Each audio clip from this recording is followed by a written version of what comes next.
Thinks Out Loud, your source for all the digital expertise your business needs.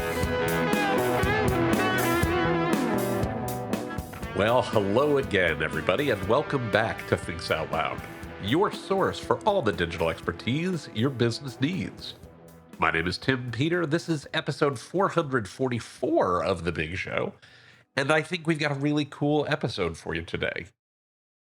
Most of what I'm going to talk about in this episode, on the surface, has little to do with marketing or digital or business strategy, the topics we typically talk about here.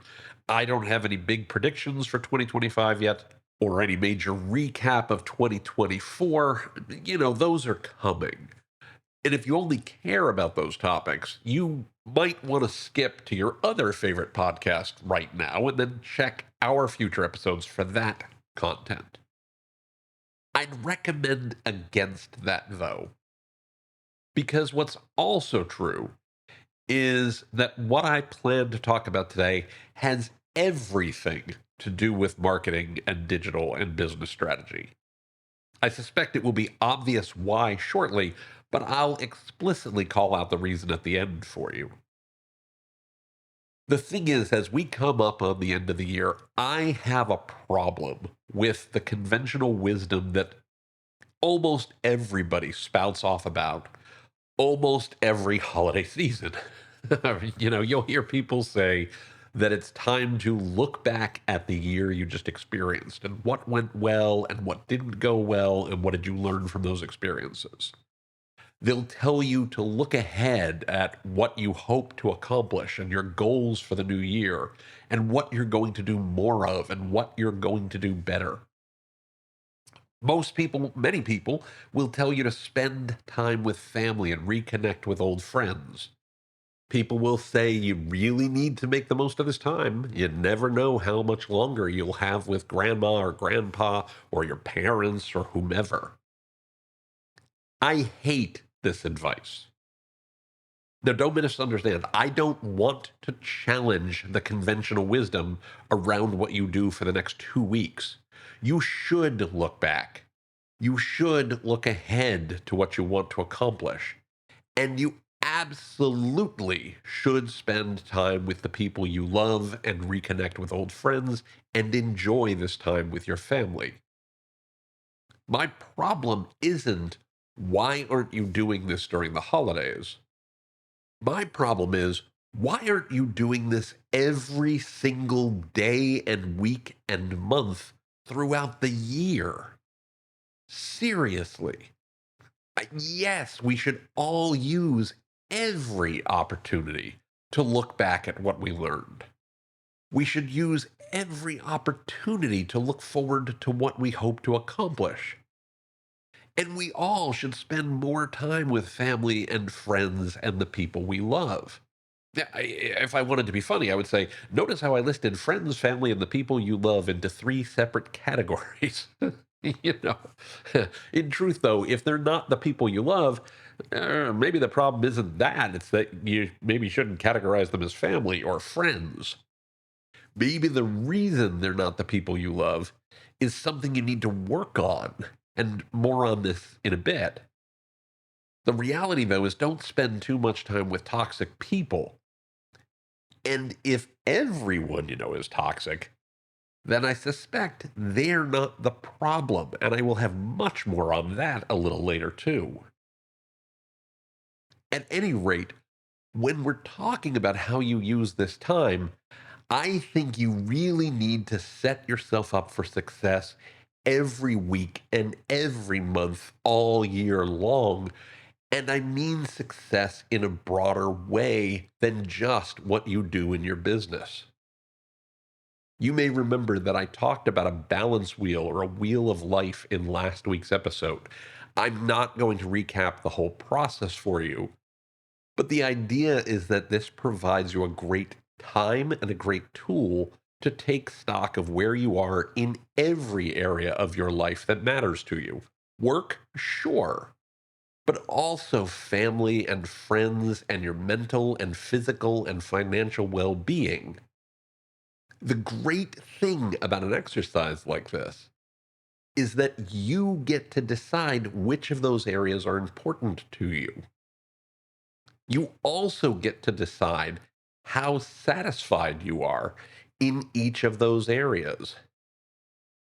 And you get to decide, once you've taken a look at that wheel, which ones you want to work on and the order you'll do that work. That's something you can do all year long, and that's how you succeed next year. This isn't about New Year's resolutions either. And it certainly isn't about, hustle culture, just doing more. Don't get me wrong, hustle culture can be useful to a point, but it's usually focused solely on your work. It usually thinks solely in terms of what are you going to turn out today from a work perspective.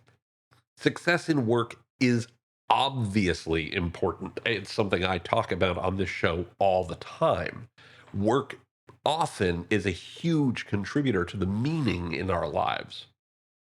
It's also not the only thing that gives our lives meaning. In fact, I would go so far to say it shouldn't be the only thing that matters to give your life meaning. Instead, I'm talking about being the best version of yourself in all of the areas of your life that matter to you and that give your life meaning.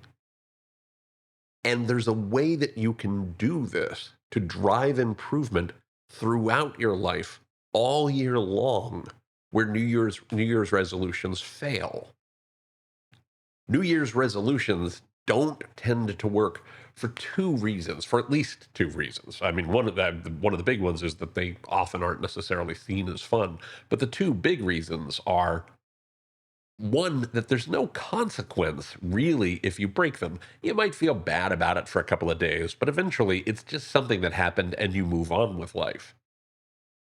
And the second is you have to wait an entire year for them to come back around again. If you didn't accomplish this year's New Year's resolutions by, if you haven't made progress by the end of January, oh well, I guess it's over. No big deal.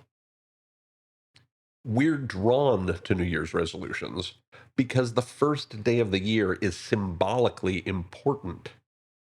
And that symbolism has a certain power, one that our brains latch on to. It's really important to our minds, that date, because it's imbued with so much culture and tradition. There's research that backs this up, by the way, that our minds just get wrapped around specific days like New Year's Day or the first of the year as being hugely important. There's also research that backs up what I'm about to share that's just kind of crazy. Unfortunately, I can't remember who to credit for this one. So while there will be links in the show notes for many of the things I'm talking about, there won't be for this one. A Google search wasn't helping me out. I will certainly update the links later if I can find it. In any case, the further we get away from January 1st, the less power it holds over us. Its symbolism dwindles. Here's the funny thing about that research, though. It showed that January 1st isn't the only symbolically important date in our lives. Other dates have meaning too. For instance, your birthday is a pretty big day. We give it a certain power in our minds. If you're married, your wedding anniversary is another one of those days. If you have children, your kids' birthdays have a certain power. And any of those can be used as days where you start something new or reassess or have a drive to start again, to renew yourself. Each of these are opportunities to reinvigorate and renew your focus on the things that matter to you. But brace yourself, because the research found something even stranger. It turns out almost any day can hold that same symbolic power as long as that date matters to you. Which is crazy because it really means that almost any day is an opportunity to reinvigorate yourself and renew your focus on the things that matter to you.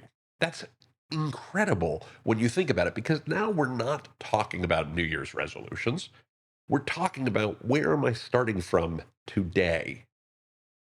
Now, the funny thing is, if you find that too abstract a concept to get your head around in terms of how you would execute that, there are 2 days that almost everyone recognizes as powerful, and those are the first day of the month and the first day of the week, which means you don't have to have New Year's resolutions. You can have new month resolutions and new week resolutions. You can renew and reinvigorate every month and every week. You don't have to think about what matters to you and what you want to change next year. Just think about what you want to change in January, and then again in February, and again in March. You can do the same every Sunday or Monday too, depending on what you consider the first day of the week. It could be the first day of the week, it could be the first day of your work week. All you have to do is take a few minutes and make a short list of what you're going to work on from your balance wheel this week. Then do it again the following week and the following, and so on. There's this great hidden benefit to it compared with New Year's resolutions, by the way, that if a single week doesn't go as planned, it doesn't throw you off for the whole month or the whole year. You just reset on the following week, focus on what matters to you that week, and work towards becoming more completely yourself. And the great thing is, whether you do this 12 times a year or 52 or some number in between those, I mean, we can all have a week that gets away from us, you will end up growing as a person over the course of those 52 weeks. You'll end up building better relationships with the people who matter to you. Those outcomes, that focus, is what I mean when I'm talking about the only way to succeed next year. In this case, success isn't just a business concept, it's a life concept. It's how you grow as a person. Now, the funny thing is that growth has other benefits beyond just the obvious. And that's where this does have something to do with marketing or digital or business strategy. It has everything to do with marketing and digital and business strategy. Why? Because the greatest successes in marketing and digital and business strategy, and pretty much anything else in life, occur when you're your whole self, when you feel good about yourself, when you're able to bring your entire being to the moment and to the thing that you're working on. I met somebody new at a client the other day whose approach just absolutely thrilled me, filled me with joy. He was so thoughtful and so present and so clear minded about his work and his life and what was important to him. He was so clear about what he thought he could do well and what he thought he couldn't. He set appropriate boundaries with the people in the room without any argument or any drama. He simply wanted to focus on doing his very best work and supporting the team as a whole in the best way that he could. He is already, I'm finding out, just a delight to have met and work with. At least from what I can see on the surface, everything is going right for him. And I think it's because he's true to what matters to him. If you look at the people who constantly gripe that nothing ever goes right, they're almost always at least a little bit at fault.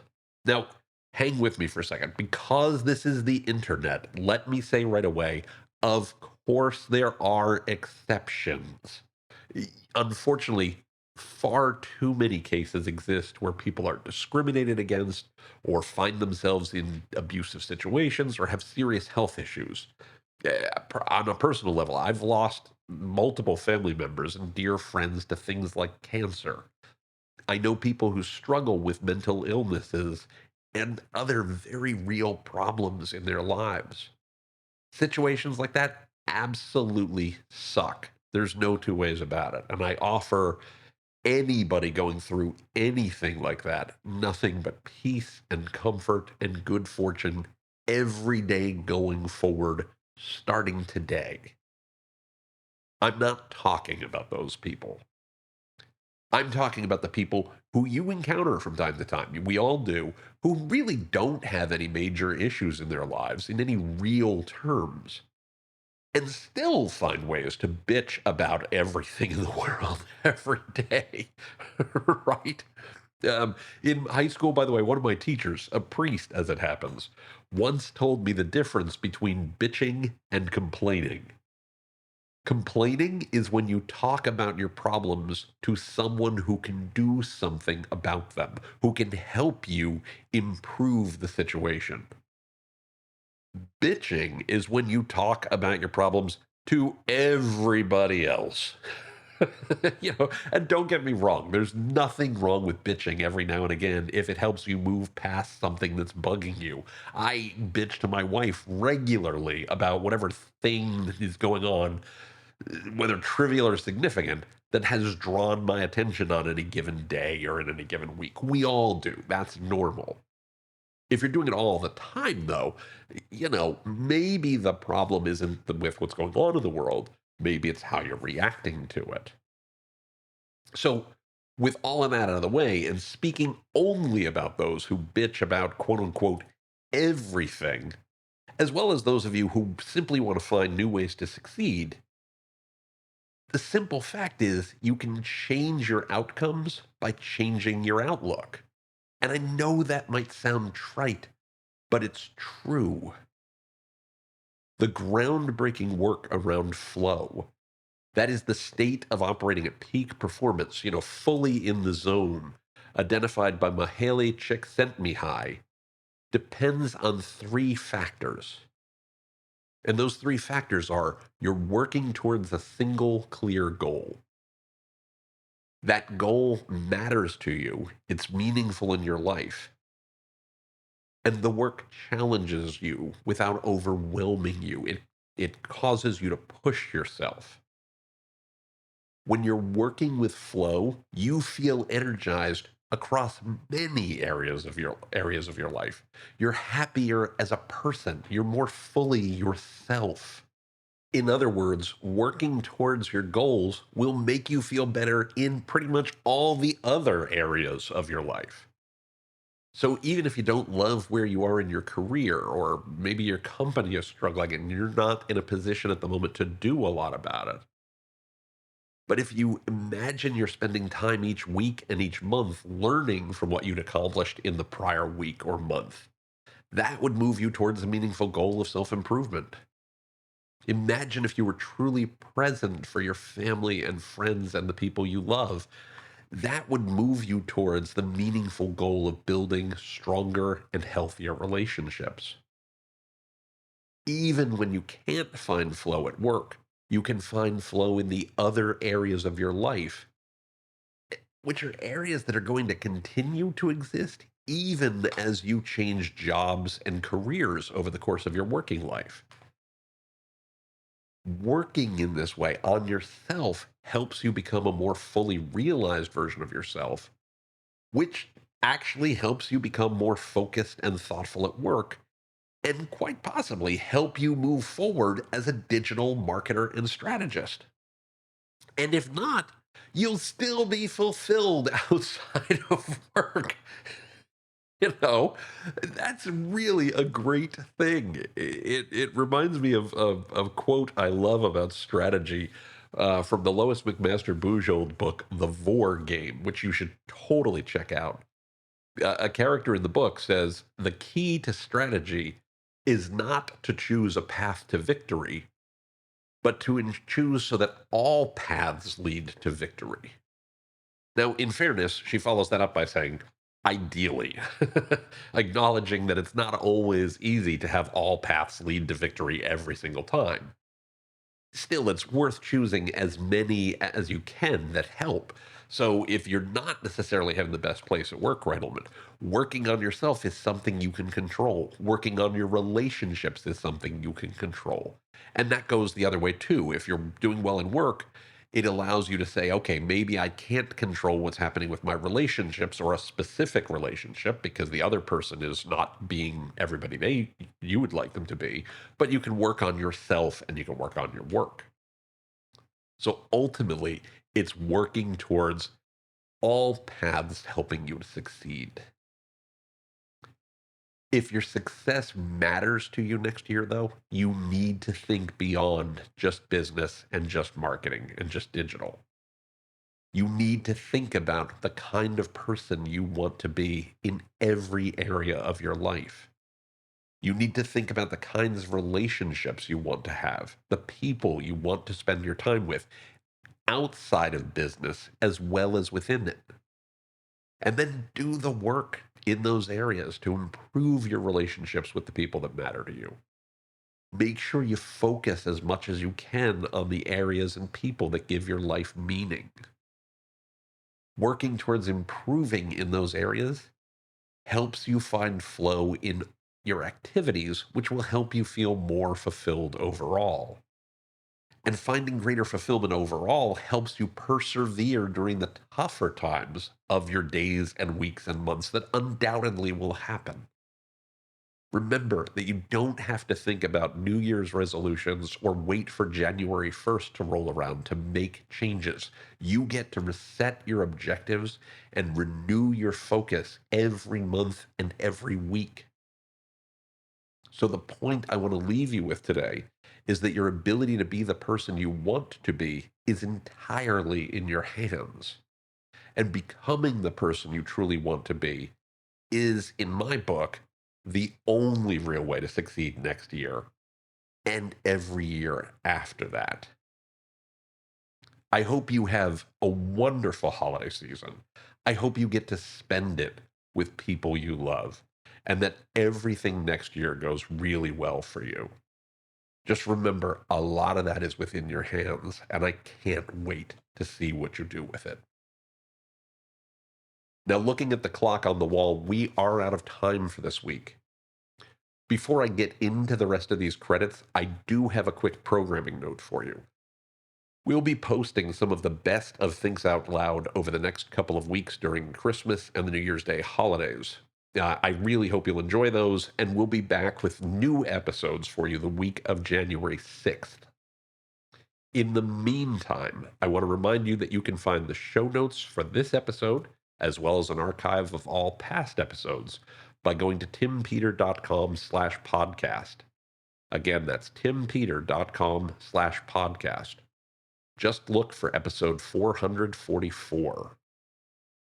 Don't forget that you can click on the subscribe link in any of the episodes you find there to have Things Out Loud delivered to your favorite podcatcher every single week. You can also find Things Out Loud on Apple Podcasts, Spotify, YouTube Music, anywhere fine podcasts are found. I would also very much appreciate it if you could provide a positive rating or review for the show whenever you use one of those services. I genuinely appreciate you hanging with me as I ventured a little further afield this week. I'll be back to our regular topics, in a couple weeks. But I want to know what you think of all of the episodes we do here. If you like what you hear on Things Out Loud, if you enjoy what we talk about, if you like being part of the community that we're building here, please give us a positive rating or review. Reviews help other listeners find the podcast. Reviews help other listeners understand what Thinks Out Loud is all about. They help to build our community, and they mean the world to me. So thank you so much for doing that. I very, very much appreciate it. You can also find Thinks Out Loud on LinkedIn by going to linkedin.com/timpeterandassociates. And of course, you can email me by sending an email to podcast@timpeter.com. Again, that's podcast@timpeter.com. Finally, and I know I say this a lot, but I want you to know how thrilled I am that you keep listening to what we do here. It means so very much to me. You are the reason we do the show. You are the reason that Thinks Out Loud happens every single week. So please keep your messages coming on LinkedIn. Keep sending me things via email. I love getting a chance to talk with you, to hear what's going on in your world, and to learn how we can do a better job building the types of information and insights and content and community that work for you and work for your business. So with all of that said, I hope you have a fantastic rest of your day. I hope you have a wonderful week ahead. And I will look forward to speaking with you here on Thinks Out Loud in a couple of weeks' time. Until then, please be well, be safe, and as always, take care, everybody. I hope you have a happy new year, and we'll talk with you soon.